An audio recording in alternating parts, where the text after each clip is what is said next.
Rob, I'm live. Good morning and welcome to our Saturday morning reflection. And it's May the 6th, and you're all welcome.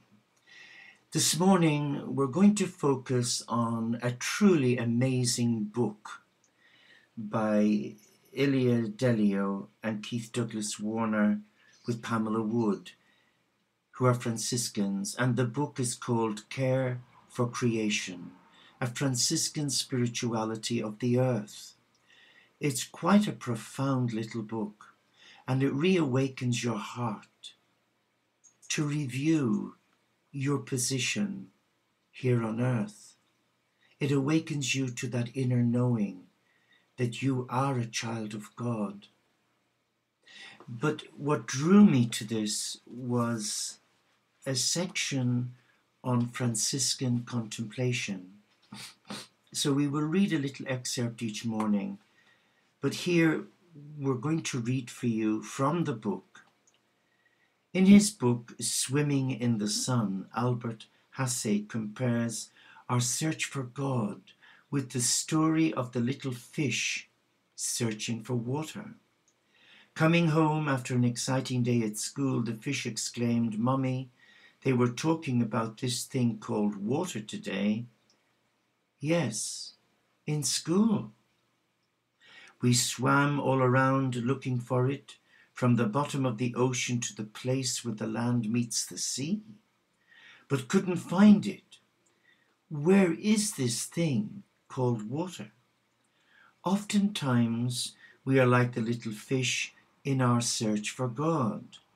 We swim up and down the ocean of life looking for God, completely unaware that we are submerged in the waters of God's love. How do we learn to feel and taste and touch this water of life?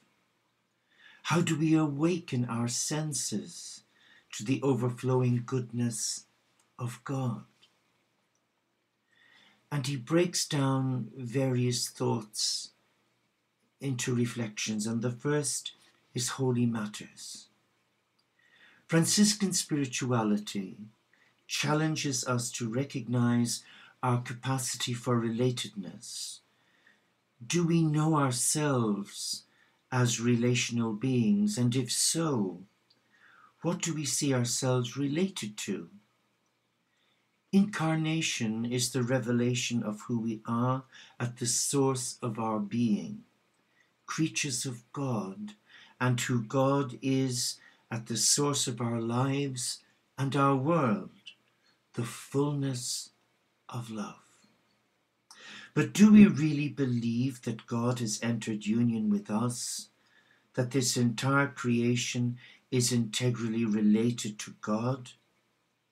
Joseph Chinisi, a Franciscan historian, claimed that there has entered into our souls a deep prejudice against the incarnation. This is an alarming statement for Christians because it says we deny the very thing we announce: intimate relationship with God. From where does this bias arise, and how will it be overcome? Have we become modern Gnostics, believing that we will be saved by knowledge alone? Have our hearts and minds become permanently detached from each other so that we think without feeling?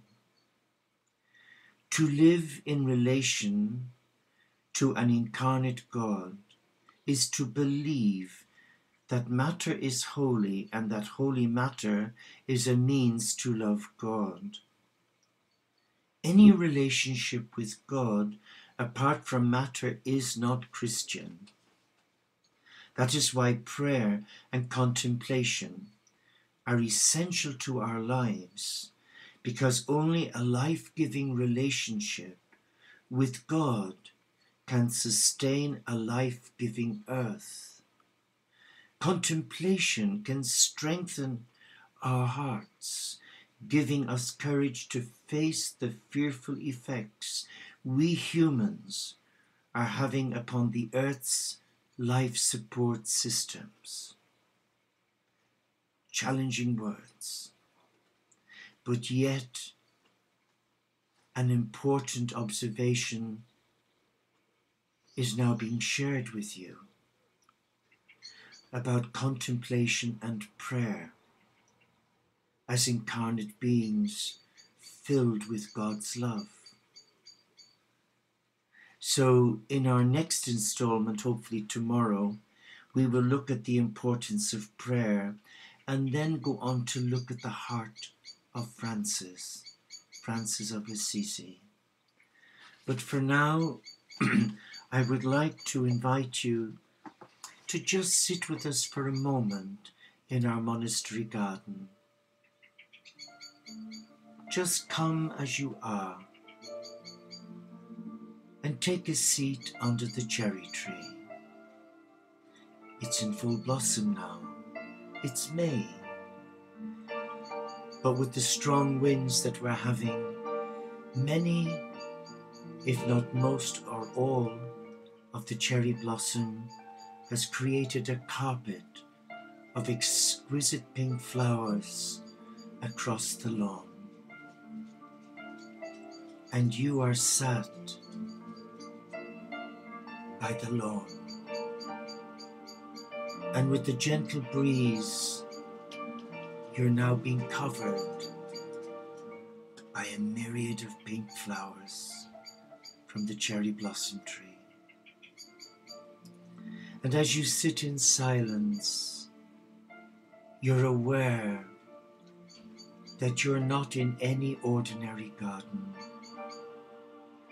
You're in a contemplative prayer garden where everything reflects the presence of God. Even the tiny insects searching for nectar from the flowers, just like you and I are searching for nectar for the soul. And contemplation is such a nectar. And as you relax, you become aware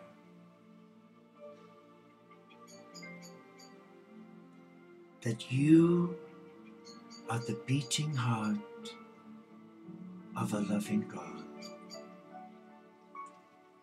That your very essence, your very beingness, and your relatedness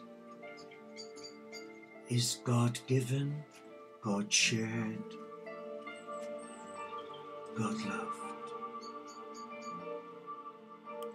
And now as you allow your senses connect with the healing energies all around you, and where Mother Nature has just bestowed upon you a shower of the most beautiful cherry blossoms, inviting you to a powerful wedding, a twinning of hearts, your heart with the heart of God in creation.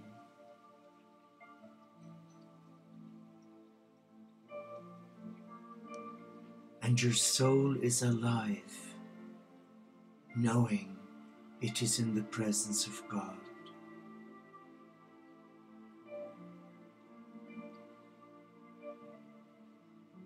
And as you relax, you become aware of God's divine orchestra that incorporates the animal kingdom and all God's children who are willing to work for the survival of this earth, this beautiful landscape we call the Cathedral of God.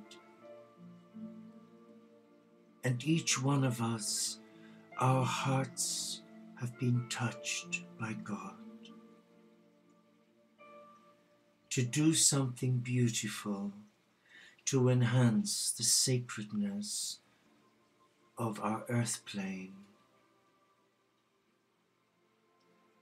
for those who will follow us we leave them our footprints, sacred footprints, to show others that we have cared for the earth,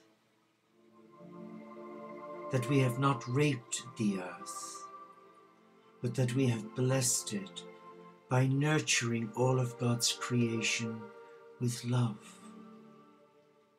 in a mindset of gratitude.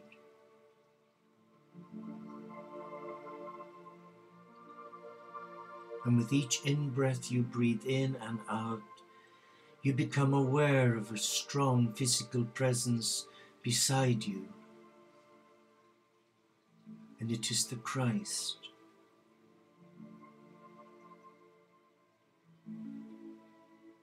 And he's here. And he comes to share with you a reflection that you are the divine nectar that God uses to draw the hardest of hearts into the Creator's cathedral. And that nectar is fed by contemplation and prayer, periods of silence, moments of delight, the elixir of the soul, where you come into the presence of God, like now, to receive God's abundance and God's blessing.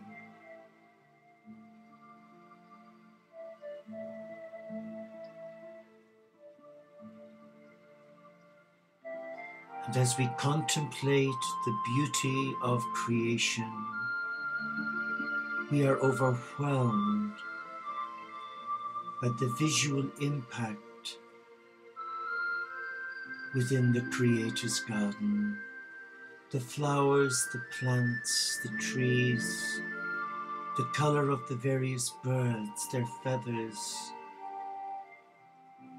and the joy that they bring to our senses.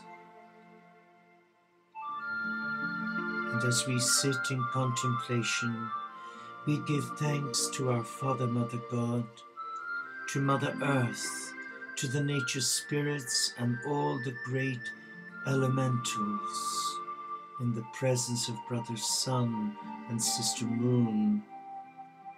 We give thanks. We give thanks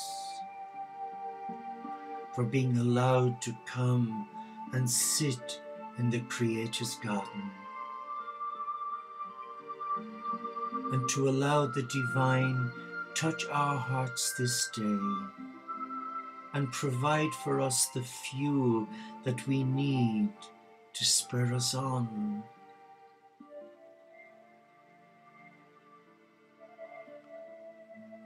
And to empower our hearts, sense the inner peace of being in divine oneness within the Creator's garden.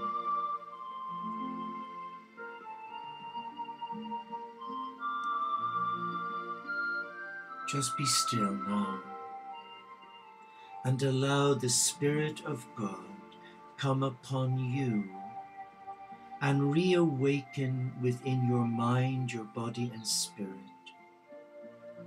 that you are invited to embrace heart consciousness. Heart consciousness is Christ consciousness, and Christ consciousness embraces the heart of all God's creation.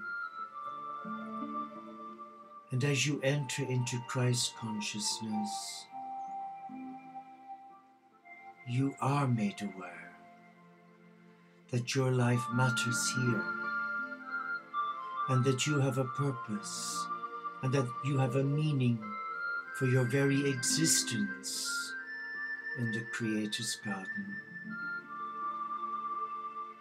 But you have to ask God to explain this to you, rather than spoon feed the children of God who become complacent, and in their complacency they become arrogant,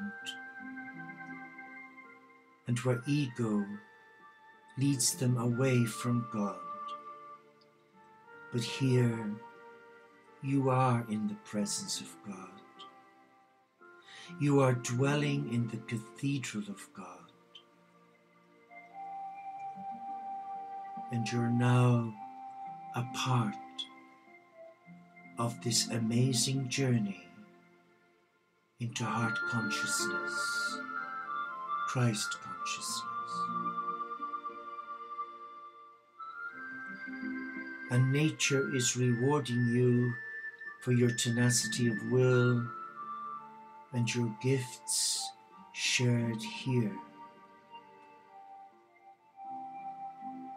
Mother Earth has a gift for you, and she asks you to open your hands like a butterfly's wings and to receive her gift. And the gift is a beautiful feather, the purest of white feathers, delicate. It's God's calling card from the angelic realm, that when you need to come into the presence of God, or if you need support or help of any kind, call on your guardian angel who will escort you here and back into the presence of love.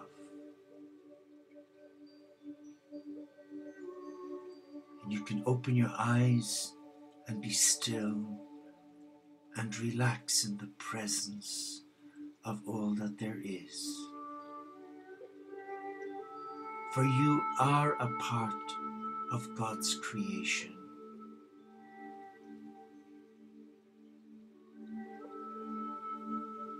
Relax now.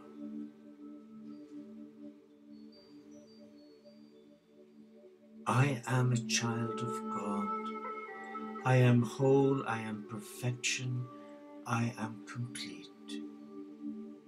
That mantra is a powerful mantra, a mantra that we say most days, but it reawakens you to all that there is in this cathedral of God. It allows you enter the mindset of Francis of Assisi, our spiritual eco-warrior, who left us a legacy of love, to work with nature, not to control it or destroy it, but to work with nature and the animal kingdom, and to let the angelic messengers of God be the designers of your sacred space. Till we meet again, I wish you a blessed day. Try and find a place near where you live, where you can be still and contemplate the beauties of creation, God's free gift to you. Peace.